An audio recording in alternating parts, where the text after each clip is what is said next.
Hello, good morning friends. Today vlog என்னென்னு பார்க்கலாமா? காலையில் தூங்கி எழுந்திரிச்சாச்சு. எழுந்திரிச்சிட்டு வெளியில் வியூ ஒரு டைம் பார்த்துட்டு சூரியன் வந்து எழுப்பி விட்டுருச்சு. நம்மளை எழுப்பி விட்டு நம்ம ப்ரெஷ் பண்ணிவிட்டு குளிச்சுட்டு அப்புறம் நம்ம கடைக்கு கிளம்பியாச்சு ஃப்ரெண்ட்ஸ். ட்ரெஸ் சேஞ்ச் பண்ணியாச்சு. பண்ணிவிட்டு கீழே கொஞ்சம் ஒர்க் இருக்குதுன்னு ஓனர் வர சொல்லியிருந்தாங்க. சரி, எங்கள் ஓனர் ராயல் என்ஃபீல்டு ஷோரூம் வச்சுருக்காங்க. அங்கே கொஞ்சம் க்ளீனிங் ஒர்க் இருந்துச்சு. அங்கே கடைக்கு வந்தாச்சு.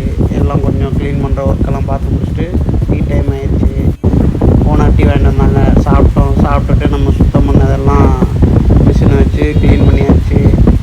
க்ளீன் பண்ணி முடிச்சுட்டு ரூமுக்கு வந்தாச்சு.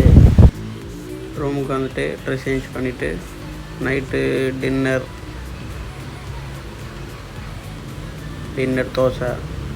தோசை சாப்பிட்டு முடிச்சுட்டு கொஞ்சம் ரிலாக்ஸ் பண்ணிவிட்டு வெளியில் பார்த்தா மலேசியாவில் யாரோ நல்லா பர்த்டே செலிப்ரேஷன் பண்ணுறாங்க போல். நல்லா வான வேடிக்கையெல்லாம் போட்டிருந்தாங்க. அதை கொஞ்சம் நேரம் பார்த்துட்டு ரிலாக்ஸ் பண்ணிவிட்டு அப்புறம் அப்படியே படுத்தாச்சு. மறுபடியும் நாளை சந்திக்கலாம் மக்களே. அனைவருக்கும் குட் நைட் ஃப்ரெண்ட்ஸ்.